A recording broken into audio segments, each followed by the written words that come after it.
Hello there and welcome to my channel, Novice Modelling in a Midlife Crisis.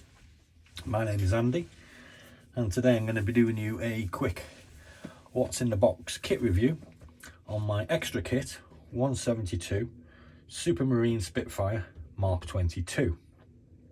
Now I'm just going to give you a little bit of information on this particular kit. I bought it in early February as part of my collection of 40 Spitfires that I have, and I'm currently trying to get my way through as part of my learning process. I got this off eBay for $13.99 inclusive of posters and packing off a private seller. It's currently available for around about £15, so with the postage, so you can still get hold of these. It's not currently in production as far as I'm aware. XTRAKIT actually produced this in conjunction with NPM, Czech manufacturer, around about 2010, and they used a new tooling for it, so we'll have a look at it in a second. I actually quite like this kit. I think it's pretty good. I'm just going to bring your attention to a few other Mark 22s that I've already built, of which this is going to take pride of place, I think, because I'm slightly better at building these now than I was.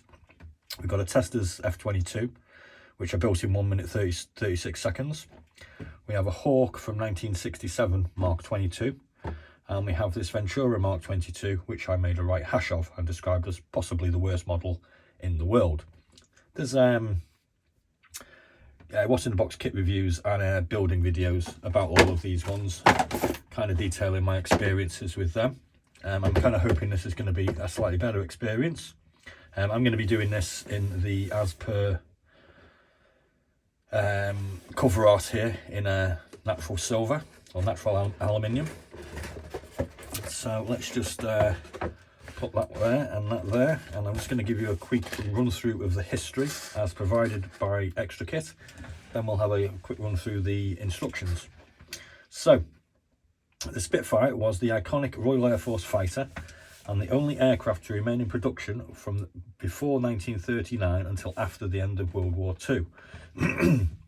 Designed by R.J. Mitchell using experience gained from the record-breaking Supermarine S6B Schneider Trophy aircraft and first flown on 5th of March 1936, the aircraft was continually improved and upgraded, utilising more powerful versions of the famous Rolls-Royce Merlin engine.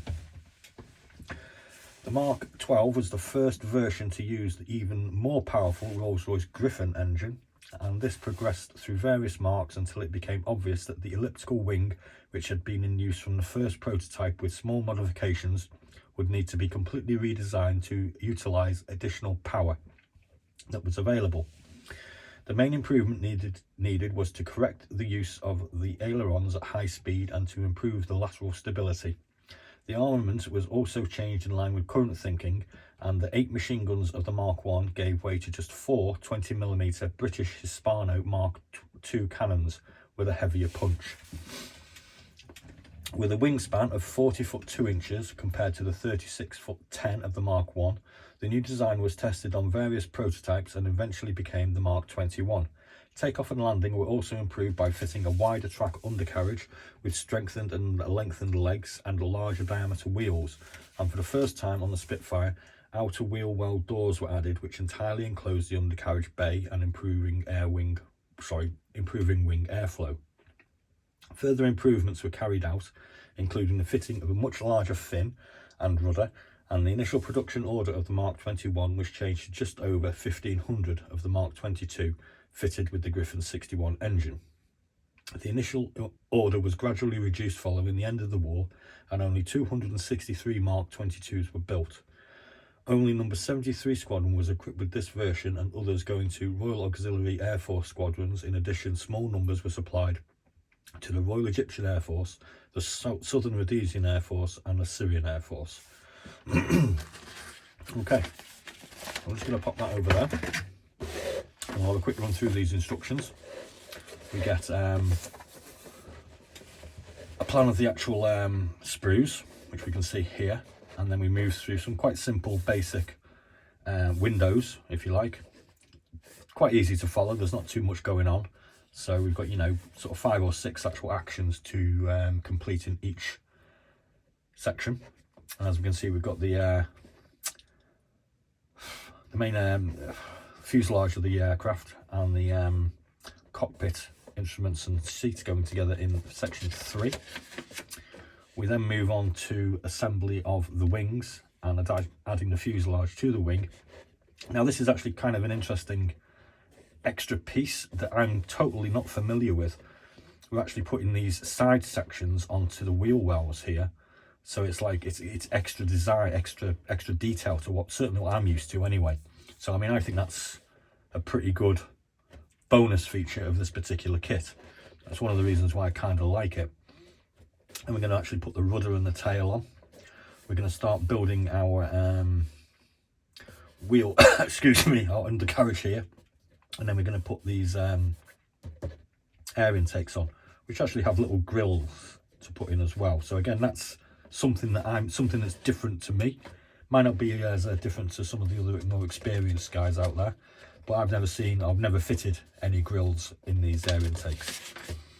Moving on to section 11, we're going to be putting our air intakes, our wheels, and our small rudder wheel, which actually has on this particular model some appears to be retracting, so it has some little doors on them as well.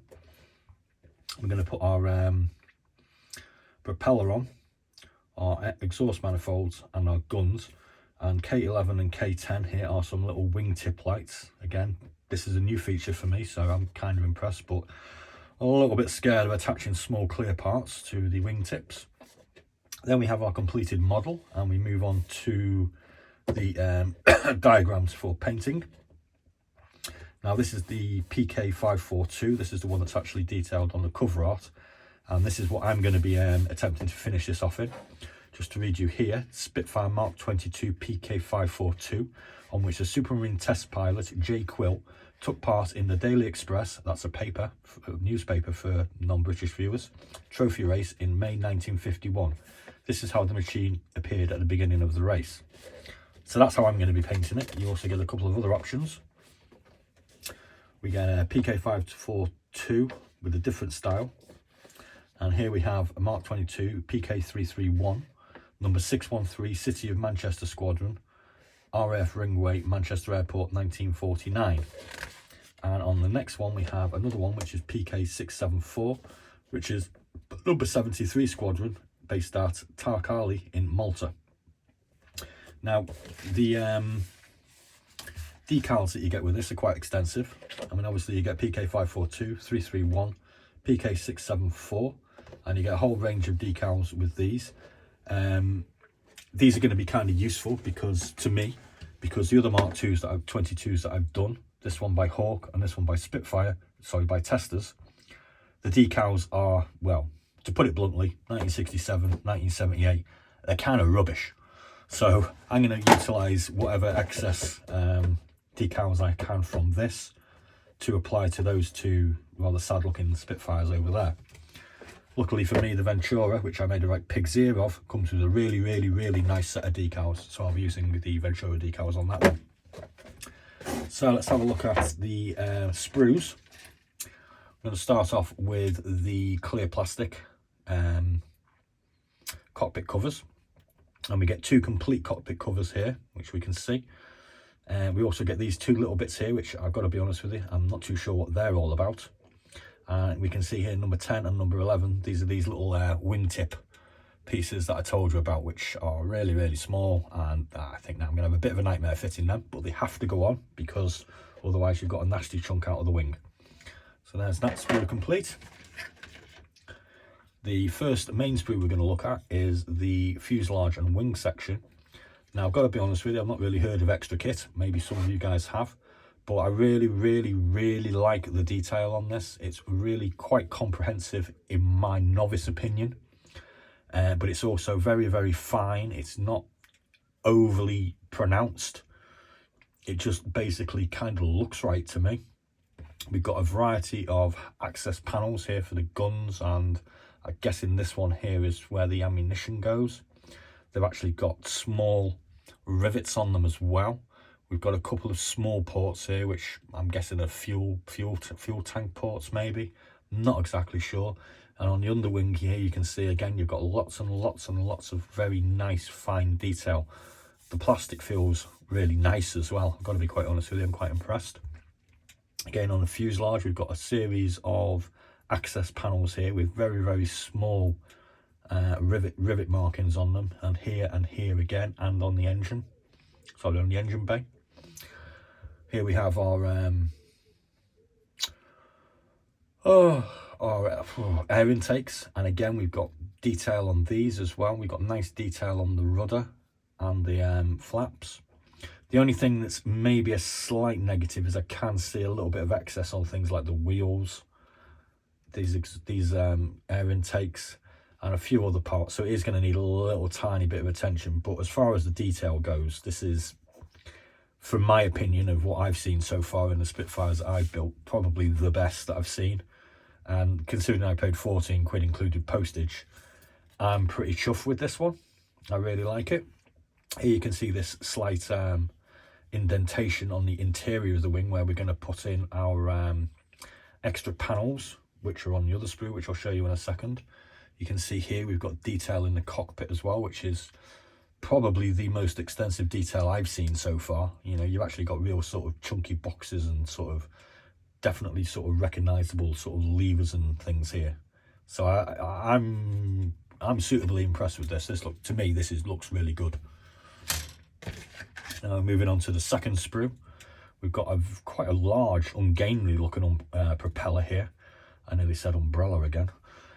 We've got some wheels, we've got a few other bits and bobs. We've got the control stick, we've got the cockpit instrument panel here, which is quite nicely detailed. You can see various gauges and switches on that. We've got these are nicely shaped as well. The landing gear covers are they've got a shape to them as opposed to being flat, which a lot of them seem to be. We've got the rear of the seat, which again has got extra detail on it as well. You know, even the strut that the tail wheel is attached to has little fine bits of detail on it. So here we got these little vents here for the air intakes. Again, they've got a sort of a grill fixed on them. You can see actual detail on the exhaust manifolds. It's not just one shape, it actually ends in a sort of extra piece. I'm suitably impressed with this. Got to be honest with you, for someone I've never heard of, that's no big deal. I'm just a novice at the end of the day. I think this is going to look pretty good if I can put it together with a reasonable amount of concentration. So I'm going to be building this one this afternoon. I am going to upload another video of another haul that I've actually got. So you can watch that as well if you like. I'm going to be concentrating on some Japanese aircraft because I'm actually off for 10 days now. I'm going to be building some Japanese aircraft over the next 10 days. But I just thought I'd show you this one because this is what I'm going to be doing this evening, or certainly starting it off. I might not get around to painting it. So this one's going to get a level of attention that I haven't given in the past to my aircraft, because I basically said I've just been learning at the end of the day, but now I think I'm going to have to actually put some of that learning into practice and to build something. Try and build it as well as I can at the end of the day. Mainly because I don't want to spoil my Japanese collection that I'm going to be building. So as far as XTRAKIT and this Supermarine Spitfire Mark 22, it gets 2 thumbs up from me. You can, like I said, they are still available on eBay. I did have a quick look. There's 5 or 6 of them going for about £15 with the postage. So if you wanted a Mark 22 and you wanted something that's pretty good in my opinion, I don't think you can go wrong with that for the money. So anyway, I hope you enjoyed my little video. Questions and suggestions are always welcome. Please like and subscribe and join me for my model building ride. Be seeing you.